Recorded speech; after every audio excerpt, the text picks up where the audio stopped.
it's an illusion of security, It's right? an illusion of security. We think that if you get a job, that it'll be there forever. And that's just not the way the world works. It's true.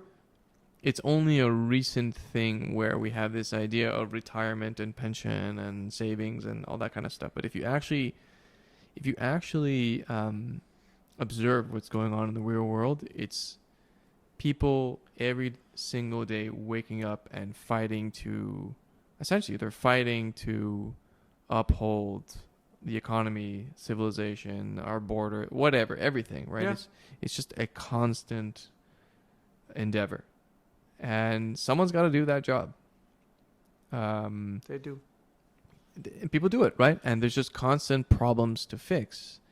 And if we all buy the illusion, and it's a powerful illusion, it's an effective one, that if you get a job, then everything's going to be taken care of, that makes us lazy, that makes us less sharp, that makes us think that We'll lean back and we just exactly, let the thing happen. right, but if we lose our edge, if we become less sharp, if we become less hungry, the energy that takes over is one of, we take it for granted, and once you lose sight of how hard all this stuff actually is, it's very easy for stuff to degenerate and for these structures to lose their utility, really, right? And this is why companies die. This is why companies die. I'll tell you what. This is why economies are scaling down and even deteriorating with time. Because what you described to me is what is unfortunately slowly happening in some of the leading countries in Europe. When I look at the tech world and I look at how it's behaving in Europe, like, when is the last time you heard about that magnificent billion-dollar company originating from France, Belgium? I mean, it's rare. I don't know. It's rare. Yeah. It's rare. And these are the countries that have most bought the illusion of we're so rich, and this is so rich. This is a self-perpetuating cycle, and we don't need to actually work that hard to do it. And God, it's not gonna be flying for long. I would love for that to be true. I would love to love eat it too. baguettes and go on. I was born and raised in that country. I see the difference between me being a 13 years old kid and living in France, and now I see my friends in Paris. They've studied, they have this, illusion is actually a really good word. They have this illusion that as long as you study really hard, and they were like 2 dual masters, right? One non-thesis, and what, it was like, okay, so how many years did you study? It was like, I studied 10 years, and then you just go into your Deloitte. Right. And you do your stuff. It's great. I worked at Deloitte, which is great. Yeah. But again, like you said, it's the illusion, because at the end of the day, we've all seen what happened in the last 6 months. The world imploded, and people need to buckle up because it's not finished. It's not finished, and feeling comfortable in your cozy job is good, but it's good at the very present. The question is, where is it headed from a larger, like a macroeconomical environment perspective? Right. What's going to be happening with France, and what's going to be happening with, I don't know. Think about Ukraine, for example. This is an interesting question. We're still in the conflict. We talk about it less, although it's still sort of happening. Yeah, okay. Who is going to be rebuilding? Who's going to be cleaning?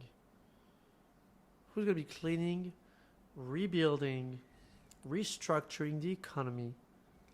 Maybe neighborhoods have been wiped out. How do we get there? Do we just simply go back there and start taking all the fucking pile of shit and then wipe it off to some other place? What does that? How does that happen? And then more interestingly is from a geopolitical standpoint, which is, even if you start restructuring and building, newsflash, Russia is still your neighbor. Mm-hmm. So, you know, it's like, imagine when you're in class, like in high school, in class, and your teacher has said you're going to be sitting next to your worst enemy until the very end of the year, Mm. and you hate each other, and you're just looking at each other like, fuck you guys. I was like, yeah, I hate you too. And you just finished a fight, and now you have to sit one next to another. How does that work? How do you sit next to your worst enemy? And you're expected to not do anything, by the way, right now. Like at some point, it'll stop, and then what? And then do you, like, is it an ongoing situation forever? I don't. It's really tough. I try to not talk about things that I haven't either thought of or don't know much about. So I really I haven't followed this stuff, you know, and I know it's obviously a major global event, but it strikes me as one of these things where how do you not have perpetual? I mean, right now it's high grade conflict, but even if this somehow, you know, gets to a new phase, how this just doesn't become low level conflict for generations. Might be, yeah, and that's a big thing. You know, just the fact that you have a nuclear superpower, like how do you convince such a entity to climb down from its position of relative strength, at least in any negotiation? It's like, Russia, do this. Like, well, let me just move my finger. Let me just, finger closer to the nuclear button. What do you think about that? Oh, okay. Well, yeah. Let's rethink. Let's rethink. Yeah. Let's brainstorm for the next 20 years in the European Parliament. Yeah. I know a lot of smart people are paying attention to every single detail. I like to think of things, and maybe this is a drawback, but I like to boil things down to really just the simplest terms of we're all scared animals and we're all trying to survive, and you know, someone threatening you with nuclear war is really just it's like a dog barking. It's a big matzo ball in your soup. You're like, you know what, I'm gonna pay attention to that one, right? It's a big negotiating stick. Yeah, it's yeah. I think it's dogs barking. It's two children fighting over your T-Rex. It's like, this is my T-Rex, this is my T-Rex, right. This is my T-Rex, and then it's just like scratching each other. No, but it's only a T-Rex, really. Talk to me about Cyber. What the hell? What, the company again? Yeah. How'd you? Cyber. What It's Cyber and Abracadabra. I swear to God, this was such a fucking stupid process, but I love it. What were the other names that you guys considered? Oh wow! Do you remember? No, but I'm sure that if I have my bag here, I'm Cyber sure dragons. Cyber. Knowing how many times you said the word dragons in this conversation. Yeah, a lot. Well, I mean, yeah, because they're dragons. Yeah, they breathe fire.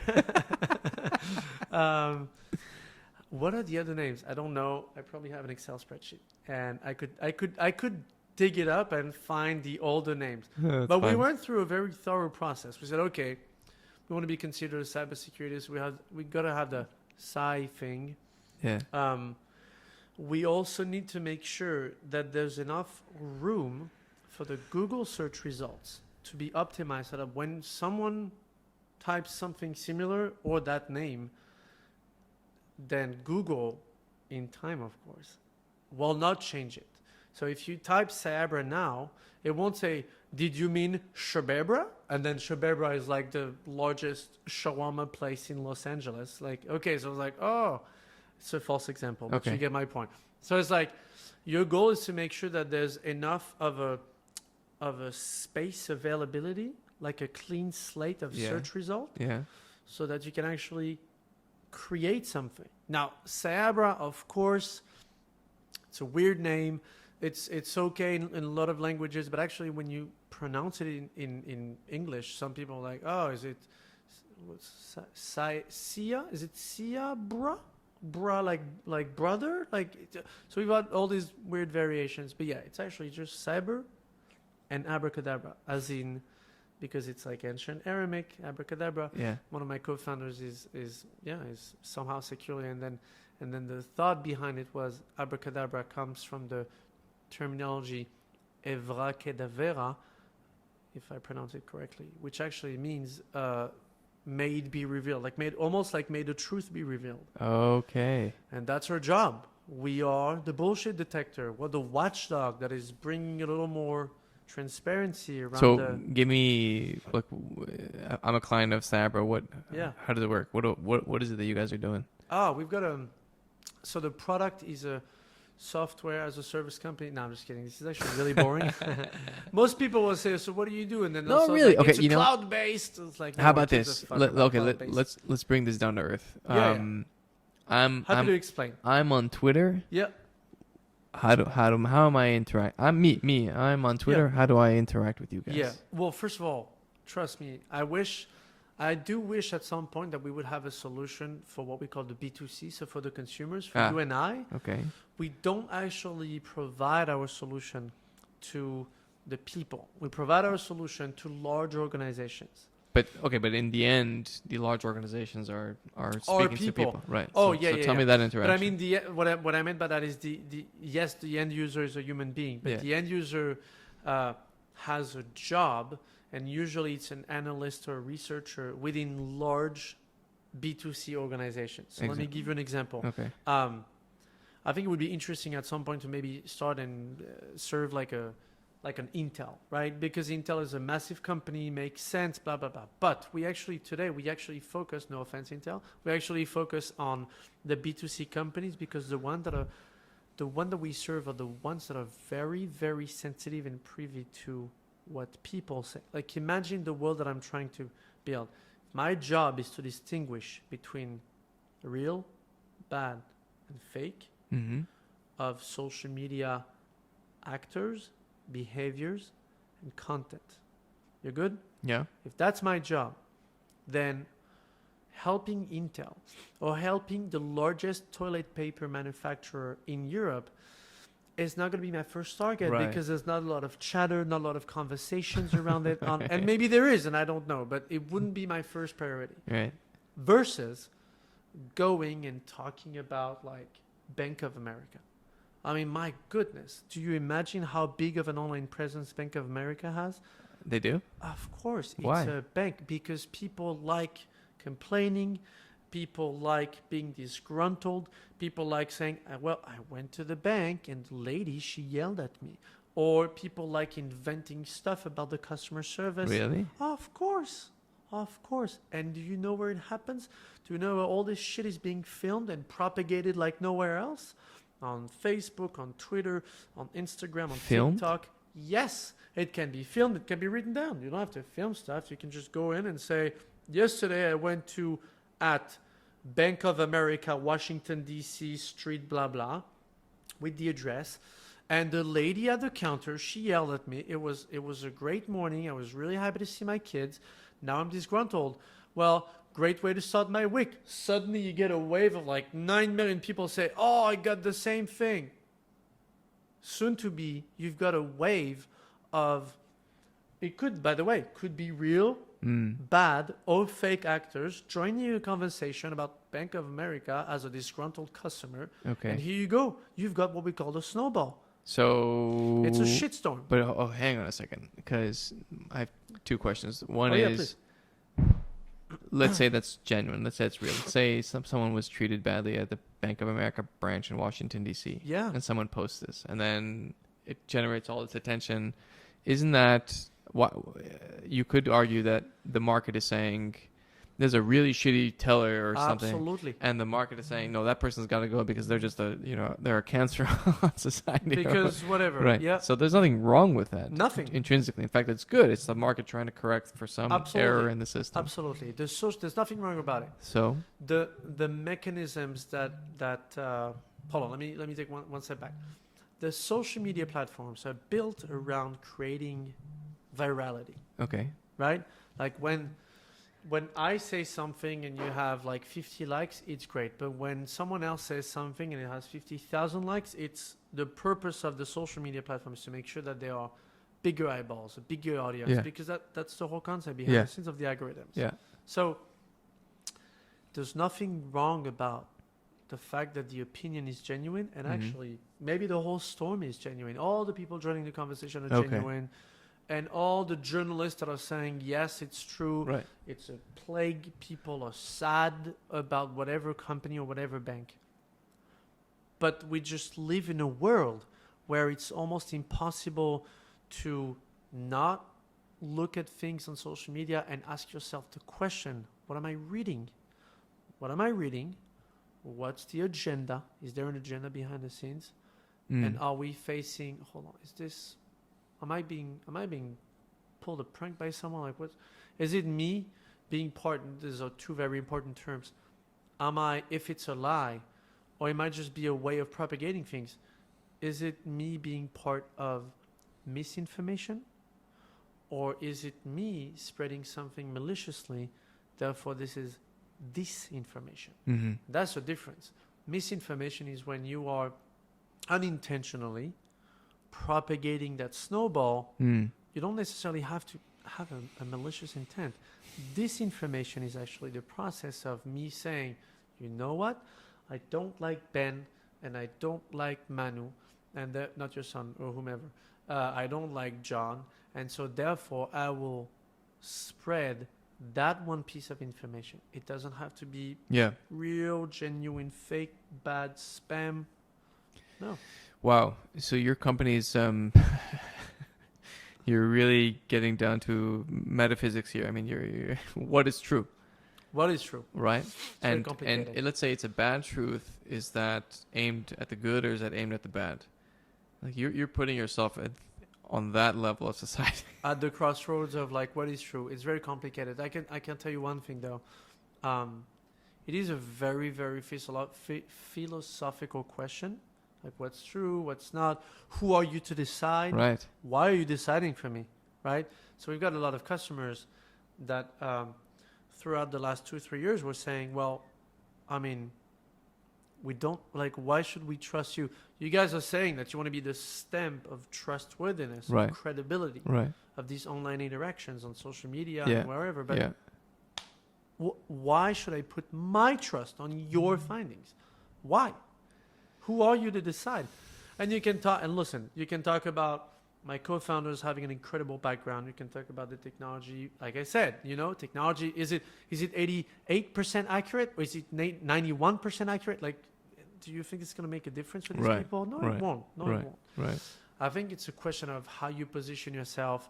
I can tell you one thing that we don't do, following that part of the conversation. There's one thing that we have decided purposely to not do. We don't do fact-checking Because. because of that. Because it's very complicated from our perspective to say your shirt, I don't know if you can see it, but like, I would presume your shirt is like, I'll say cream is like, I don't even know how to call this color, which is beautiful, by the way. Creamy, beige, creamy. Someone else will say, no, of course, it's gray. Someone else will say, well, you know what, it's actually white. And then here's my point. My point is, if as human beings, you cannot objectively get to a clear, unanimous direction Mm-hmm. of a shirt, how could I potentially train unsupervised machine learning algorithms to say that this shirt is potentially creamy beige, white, gray? That's on a shirt. Mm-hmm. Mm-hmm. That's not on what the President of the United States have said, and then go back 5 years ago and see if there's a cross-referencing and say, oh my God, maybe he was wrong. And then you have all the other guys and then the Republicans and the Democrats. And Right. can you imagine the complexity of doing Right. fact-checking today? But then, That's the first reason. But then okay. the second reason is like, Mm. most of the fact-checking institutions are think tanks, NGOs, universities, and they do it manually. And we've set out on a mission to build a product. And so, Mm-hmm. being the businessman for a second and say, what if I have 200 customers? Do I need to have Right. 2 fact checkers per customer? And that's it. Like the model is just not there yet. Exactly. Right. Right. Right? Right. But it's interesting.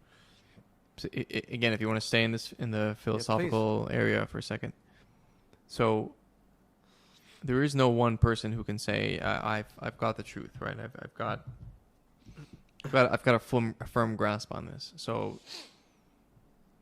So that is, in its essence, the argument against any kind of totalitarian regime, right? Because the idea that one person knows the truth about everything, or one centralized organization, it's ridiculous, right? And so you open this up. I mean, this is the thrust of The Road to Serfdom. If you've ever read it, it's a great book. And so you have a free market of ideas, right? Because it's chaos, and we're all just trying to figure it out. And so better to have a free flow of information. And now, especially, we have this kind of technology where the amount of information that's being produced every second is potentially infinite, right? It's just Absolutely. also just from us, as you said, like someone feels compelled the need to share their horrible experience with the teller at Bank of America. This is complete inanity, right? I don't give a shit, and if this thing doesn't go viral, if it's just sort of like It'll just be a drop in the galaxy. No one cares. Exactly, right? And this stuff is just endless. It's going on, right, all the time. And then, but that has its downsides. Fair enough.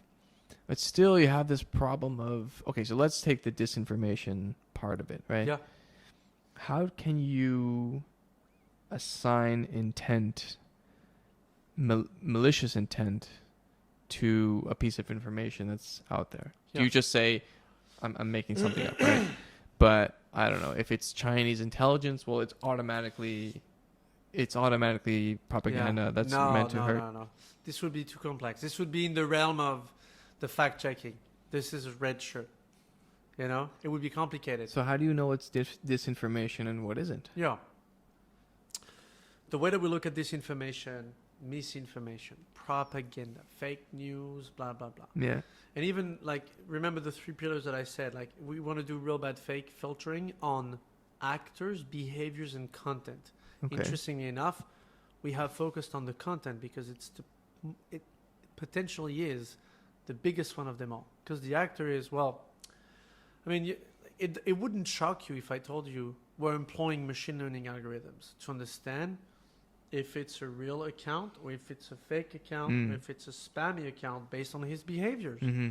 And the online presence of whatever online behavior is publicly accessible, right?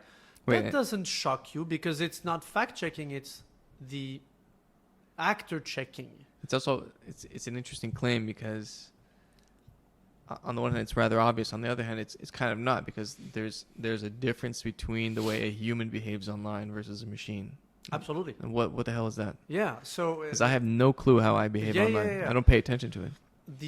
The only, or not only, but the more the preferable way to be able to distinguish between a real and a fake account, a fake actor on those large social media platforms, would be actually the focus on not only tagging, labeling, and analyzing the inauthentic behaviors, but also the authentic ones as well. So for the machine learning to be accurate, we had to tag Dan, a real person doing XYZ, right? Tag as in, yep, Dan seems to behave like a real guy. Okay, that's great. Okay, these are the 12 parameters.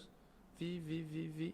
Yeah, real guy. So what are those? What do humans do online that's different than the machines? Yeah, I can give you the comparative points between how the genuine human being would do and like how a bot would do. I think that's a good example. If you create an account on Twitter, I guess, you create an account on Twitter, and you've got, within the first 7 days, you've got a couple of friends from Miami joining you and following you. Mm-hmm. And then when you post something, you've got like between 0 to 3 likes, and usually the 3 are the first followers. And then you start tagging people, and then you start following other pages, and so you can see that there's a clear inclination towards, I don't know, geopolitics in France, Zimbabwe, Singapore, and China. Like, there are clear indications of I am building my online taste slowly, Mm-hmm. and I'm slowly releasing content, and then the engagement being pulled out of this seems like a fairly plausible engagement, like, right? That would be a normal human being, I guess. And you got friends from college and friends from your work and friends from Okay. whatever. Okay. If I'm a bot, and not just like any random bot, but like maybe you're part of something bigger actually. You create an account, you have 0 followers. Within the first 12 minutes, you may start posting something every 5 minutes, Okay. right? And every single time you say something, there's like 55 likes. Now, what are the odds of you, for some reason, what are the odds of you drawing like 55 likes, 20 retweets when you've been out there for so long, which is nothing? Your following is nothing. You've got no pictures. There's nothing. It's just like writing stuff. We want to vote again for Macron. And you write it in like 9 languages, which is perfectly translated. Again, it makes no sense because you say, what are the odds of having someone writing in 9 languages perfectly? You say them one after the other, but there's like only a second gap between all of them. So the bot is basically a more accomplished and smarter version of ourselves. Is that? Yeah, They speak 9 languages. They're posting. In a way, they're getting likes all the time. It's just easier, yeah. And of course, there's a. It is actually. They're but way like, better at social media. It's way better at social media and like dragging eyeballs. But what I mean by intent, Yeah. you're like, how do you measure intent? Yeah. Intent doesn't have to be the labeling of Chinese bots. Really bad. Because I'll give you an example. Might piss off a few people, but it's okay. But it's true. Like, even in China, you have like storms and hurricanes. What if there was a bot on Twitter that is responsible for alerting the Chinese citizens about the upcoming storm? Is that a bad bot? No. Right. 99% of the people will say, 100% of the people will say it's a good bot. Right. It's great that we have a Chinese Twitter bot that alerts its citizens. There's the same shit in Japan. I was just in Japan. There's a few Twitter account bots and Facebook bots that are saying there's soon to be having an earthquake in this region at that magnitude. Oh, wow. We were just there. Yeah. So it's like, they just tell you, this is very important. Wow. These are good bots. Sure. Yes. But some of the other bots are like there for the sake of skewing with the public opinion. Right. I can go one layer deeper, which is but skewing for good reasons? And then what is good? What's good? What's bad? Blah, blah, blah. Right. So no, we don't label Chinese as bad and American as good. This is not how it's supposed to be working. Mm-hmm. The labeling is, it's real, it's fake. Because it's a real account or it's a fake account. Okay. The reasoning and the explanatory machine learning behind this says, well, we labeled that account as being fake with a 96% confidence level, and these are the reasons why. Mm. But you know what? Maybe if you sell your product, if we sell our product to a media conglomerate, and they say, son, I'm sorry, but I cannot use your product as long as you don't have 98% accuracy, which is not true. But you get my point, right? Okay. So it's like, unless you are absolutely correct, I cannot do this. So I'll only rely on your thing when it's the average 98%, Okay. right? But my goal is not to say, again, it's not to say, oh no, these are really bad. You can label sentiment. You can say the language seems to be harsh, seems to be aggressive, seems to be completely negative, right? When you say about something, I freaking hate when the person at the counter of the bank tells me blah, blah, blah. You can label that as being extremely negative. Yeah. You don't label the person to be a bad person. Right. That's how you do labeling. Not to avoid geopolitical repercussions of you asking me questions of like, do you think China? It's not the point. The point is to give. You said something very, very true. You said you need to give all the information and all the tools for them to then make their own decision. Right. Because at the end of the day, my job is to be the watchdog. but we don't bite. As a watchdog, I don't bite. I look and I identify stuff, and I say, "Oh no, it's just a squirrel.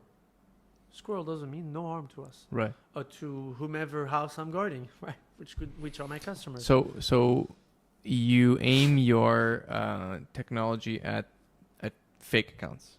We aim the technology. Fake accounts that are spreading So crap. it's the actors that are. But never at a real person or a real organization. What do you mean, a real person? I don't know. Let's say I'm. But again, for me, no, I think I get your question. For me to know if you are involved in a conversation, you would be labeled, hopefully, I mean, we can ask their product, but you will be labeled as a real person, right? Mhm. For me to know if you're a real person, I have to look at a query. If the query is Benjamin Netanyahu visiting blah, blah, blah, and you have like 5,000 people speaking about it on Twitter, I will be stumbling a lot of real people and some fake accounts as well. Right. But I have to... No, I guess the point I'm trying to get at is, so obviously free speech is a huge issue in the world these days, and a lot of this is being played out online. And so I get that if you want to attack bots who are, not doing the warning against the tsunami incoming or whatever, but spreading bad information about politics or I don't know what. Sure, I get that, but let's say there is a person that's doing that. Yeah. So spreading, I don't know. You see this a lot, for example, in the Ukraine war, right, which we talked about.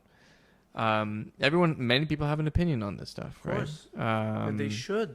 Or let's say you have people who are technologically sophisticated and can make deep fakes, right? And will post something. Well, this is the content piece that I wanted to tell you about after that. But yeah. So tell me, right? So I don't know. They post a short video of Vladimir Putin saying, tomorrow we launch the nukes. Dancing, yeah, okay. Right. Yeah. What do you do then, right? This is a real person. It's a real person, of course. Who's doing something that's absolutely legal as far as I can tell, right? Yeah, but again, the job of the company is not to and they could just say, well, I was joking, Yeah, which is completely fine. But I started a world war. Sorry for the war. No, but like what I'm saying is the goal is not to make people be afraid of saying stuff. Because I'm not the enforcer. Right. I'm not the social media platform. But the problem is, and I'm sorry I'm going that route, but I think it will give you some of your answer, which is there is a complete disconnection between the social media platforms, and I think their intention and their means to actually do something about the stuff that happens on their platform. Yeah. And the people that are affected by it. People could be people. Yeah. But also people could be organizations. If there's a huge disinformation storm on Twitter and it brings out like 9 million bots at once about Bank of America, Twitter's not doing a lot to do something about it. But who do you think suffers the most? Bank of America. Right. And who is affected by it? Bank of America and all the other people, which their eyeballs have been dragged into the conversation as well. They've been right. So all I'm saying is, how big of a problem is this?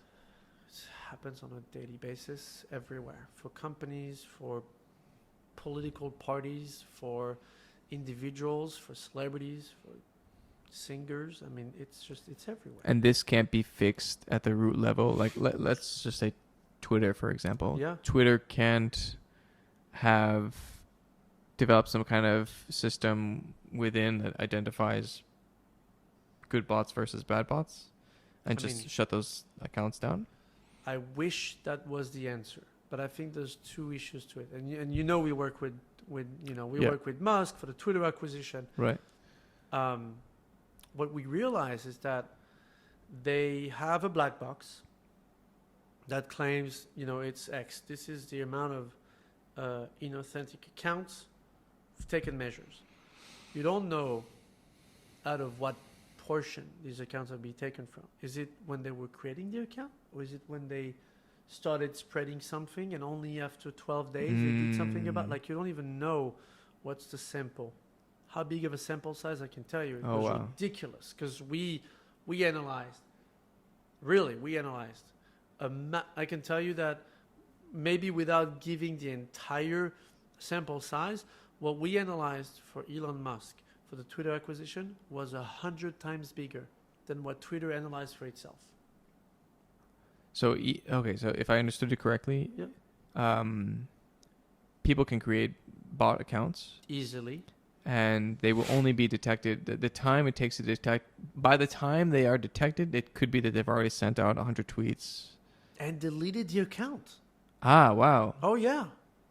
So they've already done their damage. Then they're done the damage, fuck off to another planet, build another thing. And by the way, do you know how people do it today? Holy shit. And of course you can do it manually, and you have your own proxies, and you go into your browser, and you go into Twitter, and then you have your 5 John Smith, 1 John Smith, 2 John Smith, 3. Yeah. Like, it's very easy to do it manually.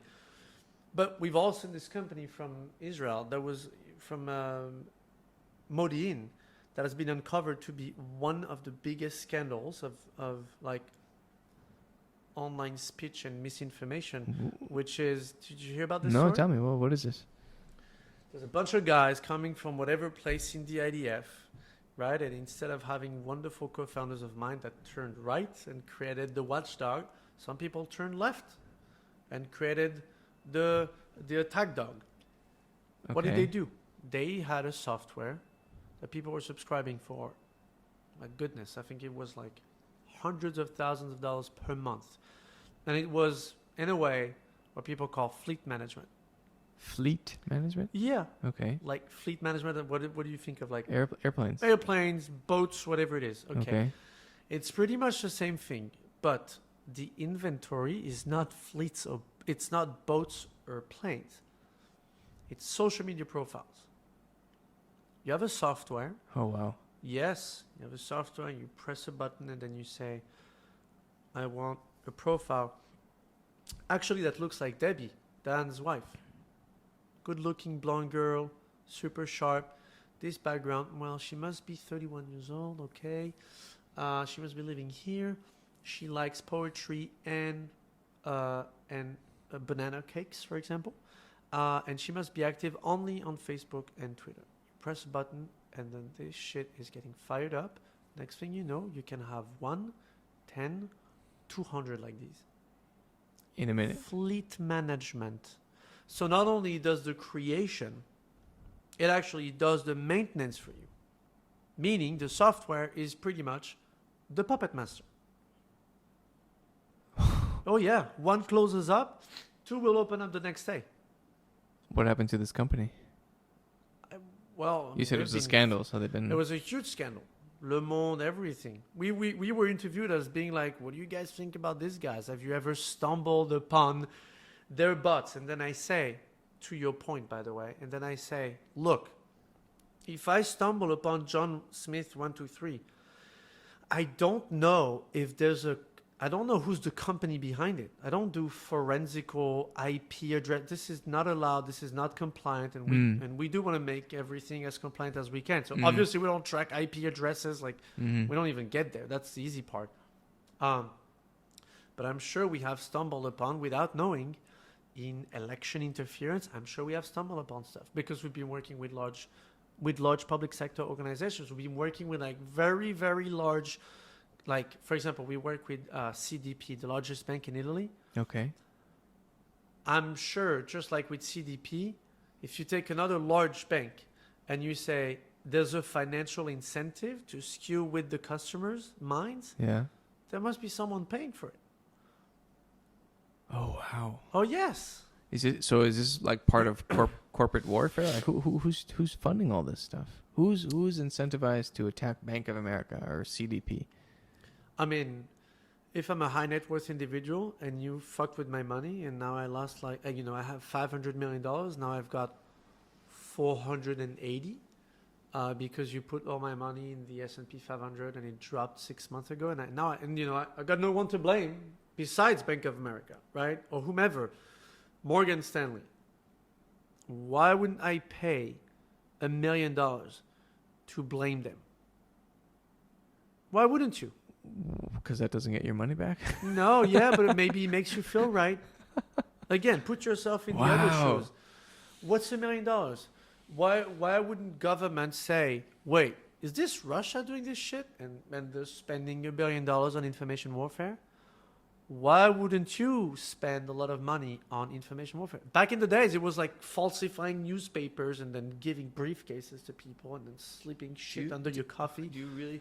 You don't need to do that anymore. Are you really telling me that there are part of the reason why our online space is cluttered with crap is because rich entitled people feel aggrieved and they need to Oh, it's only one reason. no, I I'm just just gave saying, one I said example. part of, you know. Oh yeah, it might be that. It might be governments saying. You remember the example I of like get- the two children with the T-Rex? Yeah. No, I What get, do very powerful nations when one nation is stealing the T-Rex? listen, I get That's I can almost justify the need for informational warfare I'm not saying there's no need. I'm just saying. between countries, right? But you gave a rather absurd example of like how somebody like why someone would attack an Italian bank. Yeah, That's but interesting. Like but, that. It's one. Of course, it's one example. Yeah. But at the end of the day, I'll give you a much more common one. Yeah. If I am the largest bank in Sweden, and then the second one is really, really close. Like my goodness, I'm so close to it. Right. What are the odds of them launching a campaign and say a campaign like a PR campaign Yeah. and say we have found the CEO. He's using the private jet of the company with his mistress. Right. This is very bad. This is not how we conduct business in Sweden. Right. It's like I think there was a quote once from Lyndon Johnson, where he was I think maybe this was before he was president, and he was in some campaign, and he said he wanted to plant a rumor about his opponent that he was fucking a chicken. Yeah. Whoa. And Damn, that's a big one. yeah, and then they asked him, "Well, why do you want to do that?" And he said, "Well, I want to see him deny it." Oh my God. Are you serious? I think I'm But pretty sure. think about it. Like, Yeah. this is just one very funny example. The Sweden one's a false one, of course. Yeah. But all I'm saying is, there could be literally in every single industry, there could be a way. It's just that it's become so easy. Yeah. Yeah, sure. Back in the days, again, you had to pay maybe more money.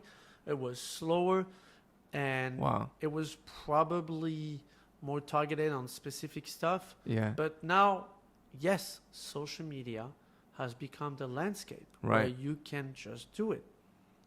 And it's attacking, easy.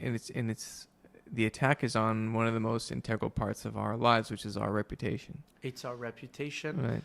It's the information that you're getting exposed to. Right. You don't know. You don't know. Right. Because let's say someone attacked me and said I'm a child molester, and I had one person believe me, but like I'm not. If I had 100 people, like I would have to spend time refuting the argument of like, listen, I like I was here are the 10 That'd be reasons why terrible. I am not a child molester, right? I'm with you. And then you're spending all this time. Yeah. I was just looking. Wasting I your- was just watching one of our advisory board members. He sent me that clip from Kevin O'Leary, Kevin from the Sharks. Okay. Mr. What does he call himself? Mr. Money, Okay. Mr. Dollars. Okay. I'll figure it out. Yeah. I love him. He's very sharp. But anyway, he was getting interviewed on TV, and then he was talking about this company. It's a true example, so it's actually better that I don't remember the name of that company. But a Okay. very, very, very large company. They've built like a massive multi-billion-dollar company, huge presence, huge reputation over the last 40 years, and then in 36 hours, rumors propagated by the bad and fake people. Boom. Done? Well, not done, but they've lost billions worth of revenue. Think about like all the different examples of SVB happened. Now you have like ill-intended people riding that wave, saying that would be a great way to maybe invent stuff about Credit Suisse. Oh, Right. yeah, Right. yeah. And then it just starts, spreading stuff, falsifying documents, and then they use it to propagate it with bots and sock puppets and spam accounts and trolls, you name it. I just give you one version. There's like Wow. bots, but it's like so many of them. So yeah, so I feel like it's never been more important a solution like ours today, especially with all the stuff that we see with the generative AI. I mean, on top of being able to falsify the account, the who, and being able to falsify the how, the behavior, now you can falsify the fucking content. Right. Forget about falsifying. You can generate it at such a plausible, believable level that, and it's so funny. I was actually talking about this with Joseph, my co-founder. I was saying, I don't know if I'm depressed by where the world is going in the last 4 months of like releasing chat GPTs and all this other stuff. Because again, there's like beautiful applications to it. By the way, beautiful applications. I mean, it is revolutionary. But when you pour billions into the creation side of generative AI, isn't there going to be anyone saying, how about the detection of generative AI? Right. Wouldn't you think it makes sense to understand if something has been Yeah. touched? Yeah. That's our goal. How the hell do you police this? Well, when you look at the publicly accessible content, so the text, picture, video, our goal is to build our own machine learning algorithm. A portion of it is built on neural networks if it interests you. And so we're pretty much saying that we are going to be detecting the generative AI, the generation of text, pictures or videos, which is multiple frames really, by building our own encoders, by building our own anti-generative algorithm. So it's like fighting a mirror with a mirror. Okay. Does that make sense? So it doesn't make sense actually, but I'm trying to figure out the easiest way to explain it. So wait, okay. Let's come down to Yeah. earth. Someone generates a video that's completely AI, Yeah, right? It's completely. no. There are no Putin people. dancing. Yeah, There are no people. There are no voices. It's just nothing. It's just machines generating pictures and sounds, and it's out there. Yeah. You guys, you take this, you somehow lash We onto this. apply on top of it a layer of Yeah. our own encoders to say if this is how an untouched video, for example, this is one way of looking at it. But if this is how an untouched video would look like, does that have the same footprint? If it doesn't, it means that it's been touched in some places. In a video, it's really complex, by the way, because a picture is a single frame. The video is 1,000 frames, Mm-hmm. 10,000 frames. Then you say, well, hold on, do you analyze every frame? Mm. Because maybe 10 frames is literally a guy pulling the middle finger and then bringing it back up. That's it. That's it. That's all he did, right? Maybe it is. But you could falsify someone bringing the middle finger to someone and that's it. That's your deep fake. Also, It's the middle finger to the president. here, let's make this even more complicated. Like, let's say it's an actual press conference, right? Yeah. Right, which is someone recording frames is just basically like slices of reality, right? Yep. And then someone splits reality, inserts Insert something. some fake thing, Oh, yeah. right? So it's undetected, but it's hugely consequential. Oh yeah. Puts And that out also there, people and they're tend like, to- "Wait, what? That didn't happen." And then I've got Yeah. a whole world that's confused. It's like, But did people the tend to person say forget, that by or the not? way, like there's a lot of different visual manipulations that can be applied. It's just that the current one, the most worrying one, is the fact that you can generate a manipulation, as in you can go into your Adobe software and here's the picture of Dan, and then you say, I want Dan to kiss an alligator. And then you'll be seeing me kiss an alligator. Like that's a generated picture. Yeah. Those simplistic ones. You could take my picture with my wife, and then you could create with Photoshop me doing the bunny ears behind it. It's fairly Harmless. Yeah. It's harmless. Yeah. Sure. So there's a lot of different types of manipulations that you can look at. So that people focus on the Gen AI right now because Gen AI is the hot buzzing topic. I mean, I know you said you just secured funding. Is that a reflection of the demand for your stuff? Yeah, we've seen seen a lot of growth. I feel like, we've been out there for 5 years, so we've been lucky to do great stuff, all the way from serving very large, well-known customers to like the Musk stories and actually forget about that. We've released so many interesting case studies and stories to the world.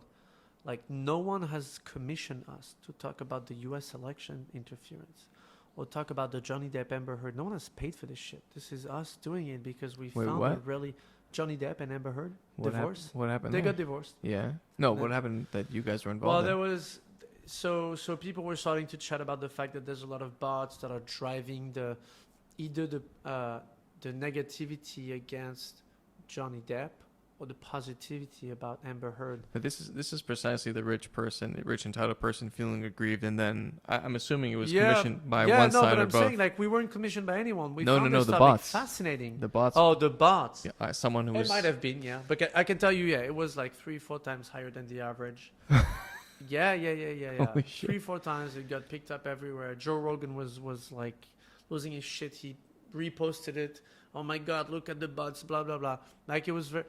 All I'm saying is... Wow, but I mean, that's at a high profile divorce case. But you can imagine like a normal divorce. a normal divorce. Oh, yeah. It's like, I don't want to give you half my money. I'm going to commission a whole series of bots to absolutely destroy you in court. And then say, look, he's such a bad dad. Right. Such a bad dad. Holy Dan has shit. been absent. And by the way, look, this is a picture of Debbie with a black eye. Oh my God. And stuff like that, which you can generate again with 2 fucking clicks on this new software, and boom, you got So it. you guys could find yourselves in court as presenting evidence one way or another. First of all, we have been. Okay. But again, not because we necessarily have been commissioned by either side, but because we have discovered shit that people will say, "Whoa, hold on." Like, that's the first thing. Second of all, like, even for the Musk and Twitter story, where Musk was our customer, not Twitter, but Musk for the acquisition. Yeah. Of course, we were dragged into like legal discussions. Of course, hours long. Wow. Hours. Well, I mean, there's only $45 billion worth of discussions there. So, you got to make sure that you understand. Right. So he brought you one because I remember he was trying to verify how many real accounts were there, right? And then at some point he figured out that there was like, I don't know, some a much bigger number than that were fake. Than what Twitter self-proclaimed. Whoa. Yeah, that was us. Wow. Yeah. So I mean, you guys, it's not just detection. It's also part of M&A processes, part of court proceedings. Oh, wow. You're getting into the thing with what was the company? JP Morgan, right? JP Morgan bought a startup for $175 million. And then people were saying, but hold on, something's fishy here. And then they realized that girl was falsifying part of the customers, if not most of them. Right. Like, I don't know, let's say out of 5,000 customers, you falsified 4,000 of them. So instead of being worth potentially, if this is the ratio, instead of being worth like 175, you're worth like 35. Well, that's what Musk was saying. He overpaid because he bought an asset with, an inflated asset. What most people don't know is that, yes, we're the bots guys. Well, like the bots busters, instead of like Ghostbusters, we're like bots busters or Watchdog or I don't fucking know. It doesn't matter. That's okay. Yeah. What people don't know is that it shouldn't really matter in this world. It shouldn't really matter if you are trying to simply measure the amount of inauthenticity. Because if I tell you, it's 1% or like it's 14, you'll say, well, 14 is pretty impressive. It's actually a lot. But what should matter is that it's the propagation. So at the end of the day, what's really important is to see that whether it's 1 bot, 5 bots, it might be 0 bots, maybe just genuine people discussing something, right? Like you said. But what if there was like one key moment, one key post or conversation from that patient 0, which is actually 5 bots from 12 hours ago. Then 12 hours later, it got picked up by that BBC journalist. Then bring that up to Twitter and TikTok.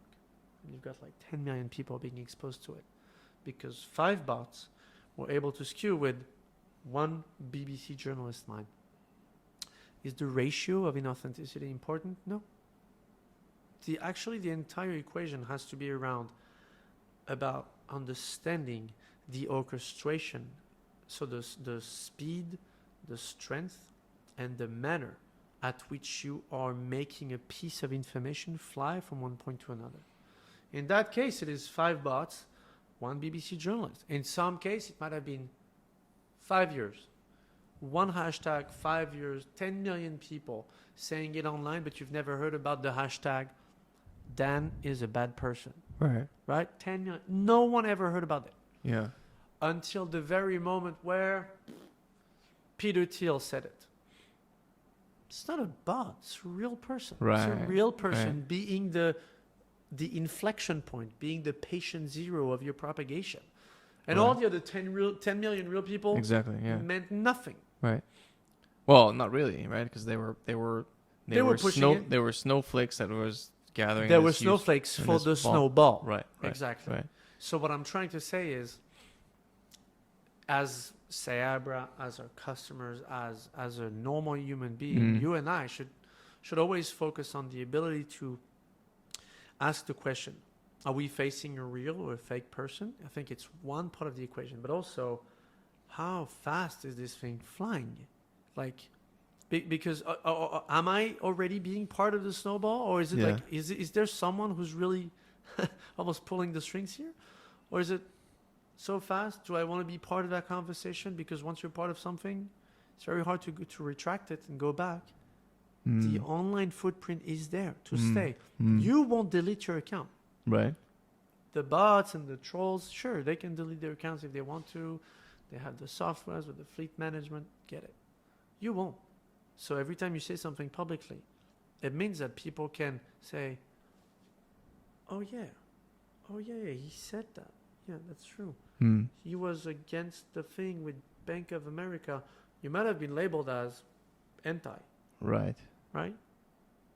So we got to figure out a way to be more cautious. But that's I feel like that's even another you've opened another door for a problem, which is our capacity for nuance, right? Like are you really going to hold? Yes, our online personalities are. It's almost like our history is tracked far more closely than ever before, and do we allow ourselves the leeway to say, okay, person X held an opinion one day, and then they went through, I don't know, 5, 10, 15 years of life, and maybe they don't hold those opinions anymore. Maybe they do, right? Or maybe they 80% hold that opinion, right? Or I don't know, right? I mean, this happens all the time, It right? happens all the time. I don't know if this is shocking to you, but like when you look at some of the political races and all these things that are happening ahead of 2024, what do people like doing? They like dragging the shit that you said from 5 years ago. Right. It's like, well, you remember when you ate your croissant au chocolat and you dipped it into the thing and it looked dirty and then your shirt was like this. Right. Well, Right. why would we make you the senator of Mississippi if you had your croissant au chocolat over there? And then Right. you're like, why the fuck are you bringing my thing from 5 years ago? Like, Right. how is this relevant? I wasn't even in the political race no more. And yet it's being brought up, Yeah. right? Yeah. So, yes, of course. What I mean by being cautious, I don't mean stop saying stuff.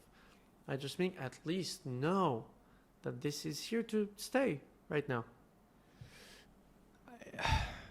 As I'm listening to you, it's like there's this, the problem is just growing exponentially, It right? is. And yet, so that argues for the continual growth of your company, Hopefully. right? Hopefully. But so you have reasons to be optimistic or happy, and then you also have reasons to be rather, I don't know, down, I suppose, right? I mean, Yeah, of course. I'm depressed a lot of the times. Yes. why are we laughing? I mean, look. He's very sad. It's a tough business. It's a tough environment. That's what I said about Gen AI. Sorry. Like I said, I feel like I'm depressed about Gen AI. it is a huge opportunity for the business because I'm a watchdog and Yeah. I see these intruders that I've never seen before. Right. And it's Intruder. only If they are intruders, right? But you get it. and it's only gaining more and more traction. It's only gaining more traction. It's Right. only getting more developed, and so there's going to be a need for me to be there, the little stamp, the stamp of trustworthiness, and Yeah. say yes, no, yes, no. That's all I want to do for a living. Like, and it will read it, it red, will, green. You know, it will also be more accessible to a greater number of people, absolutely. so that the pissed off husband who's getting a divorce might one day think, okay, Well, I'll pay $1,000, and I'll bring a little army of 1,000, bots, right? and, Instead yeah. of paying versus 100,000 the a billionaire, month, which is 100,000 exactly. right, Exactly. right. The scale can go. It's like an accordion. Like it can go really low Yeah. and really high, Yeah, and then you go all the way to I don't know, the food and beverage companies that could, or like the tobacco companies. yeah. Why wouldn't they pay $1 billion when you can earn a market of 10 billion? It's crazy. It's only 9 million left. It's crazy. Yeah, this is the landscape. But it's super important, right? I mean, if we don't know what's true, we're doing our best as much as we can. no. But as a species, We're screwed. Yeah. we're screwed, man. It's a tough job. It's a very tough nut to crack, but we do like it. And you know, I'll tell you something, and this is kind of I don't know if we have to finish here, but I can at least leave you on this note, which is with Joseph and Ido.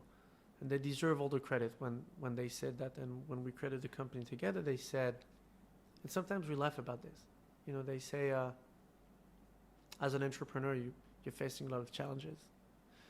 And sometimes we're like, it's such a high pressurized environment that what we say is like, you know, God, we could have made so much more money by creating this information instead of identifying it. That's such a weird thing to say, by the way. And then we look at each other in the face and we say, yeah, we could have made 5x more money, 10x more money. But at least I wake up in the morning and I know that I'm doing the right thing, I guess. Right. And, you know, we're not missing anything. Like, we have people working with us. We love the people that we work with. Yeah. We dearly appreciate our customers. We love our investors. We love the employees. We love everyone. Like, and it's a tough job, but yeah, we could have made more money on the red team, like the creation of misinformation. It might have been just easier. And yet here we are, and we'll never do it. So that's really it's a lovely way to end this, because it's something that you know, part of the reason why I decided to go on this journey is because I recognize belatedly that we're all gonna die one day, right? And we get one shot at this life. And how cool would it be to wake up when you're 80 and the world has no use for you anymore, and you've done all you could, and you look back and you said, Did a few good things. I did a few good things. Yeah. You know, I did my part to leave this world in a slightly better, or maybe even I just kept things okay. Yeah. Right? That would be great. That's how you want to spend your time, right? So I agree with you. And enjoying it while you can. if anybody has good ideas and they're too scared to try when you can, you know? Don't try when you're 60. Try when you can. Yeah. I mean, try whenever you can. If it's 60, it's 60, but you know. And there's never been a good time. Because when you are 22 years old, you want to party. And when you are 32, you want to be a good dad and you want to be present. And then when you are 42, you're a little more tired, but your children are like, it's less physical, it's more sentimental support. Yeah. When you're 52, you're like, oh my God, what am I going to do? So it's never a good timing. So the conclusion is, if it's never a good timing, then just fucking do it. It's like getting married. It's like getting married. Yeah. You just find the right opportunity and go for it. It is. Yeah.